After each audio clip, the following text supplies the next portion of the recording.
Hello everyone, আসসালামু আলাইকুম। কেমন আছেন সবাই? আশা করি সবাই বেশ ভালো আছেন। আমি আল্লাহর রহমতে বেশ ভালো আছি। তো বেশ কিছুদিন হয় কোনো রকম ভর্তা খাওয়া হয়নি, তাই ভাবলাম আজকে চিংড়ি মাছ দিয়ে ভর্তা রেডি করব। আর ভর্তা যখন রেডি করব তখন ভাবলাম আপনাদের সাথে ভর্তাটা শেয়ার করে নেই। দেখতে পাচ্ছেন আমি কিছু চিংড়ি মাছ কেটে কুটে মাছের মাথা ফেলে দিয়েছি। মাছগুলো ভালোভাবে ধুয়ে নিয়ে এইবার একটি বাটিতে আমি অল্প একটু হলুদ, মরিচের গুঁড়া এবং লবণ দিয়ে ভালোভাবে মেখে মাছগুলোকে ভালোভাবে আমি ভেজে নেব। চুলায় একটি ফ্রাই প্যান বসিয়ে দিয়েছি। মাছ ভাজার জন্য অল্প কিছু তেল দিয়ে দিলাম। তেলটা গরম হয়ে এলে এবার আমি একে একে মাছগুলো বসিয়ে দেব ভাজার জন্য।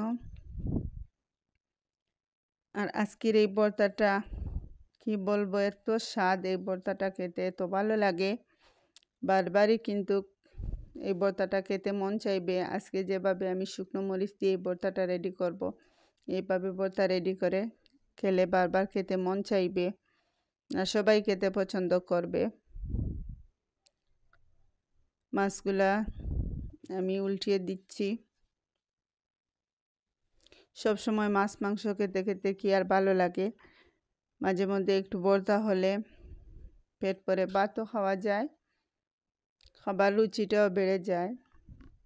এদিকে আমার মাছটা ভাজা হয়ে এসেছে, এবার নামিয়ে নিলাম। আর ভর্তা রেডি করার জন্য আমি 3টা পেঁয়াজ কেটে নিয়েছি। এবার পেঁয়াজগুলো অল্প একটু তেলে ভেজে নেব, একটু লবণ দিয়ে।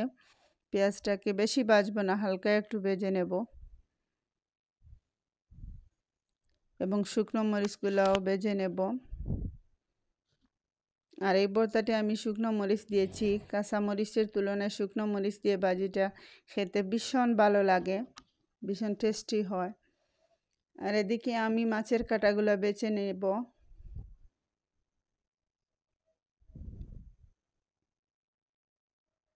মাছের কাঁটাগুলা বেছে নিয়ে আমি রেডি করে নিলাম ভর্তার জন্য।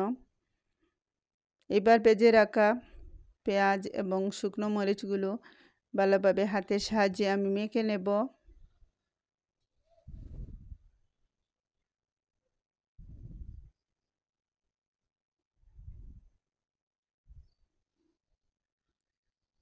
এগুলো ভালোভাবে আমি মেখে নিয়ে পেঁয়াজের সাথে মেখে নেব। আর মেখে নিয়ে আমি মাছগুলা দিয়ে ভালোভাবে হাতের সাহায্যে মেখে নিলেই আজকের ভর্তাটা আমার রেডি হয়ে যাবে।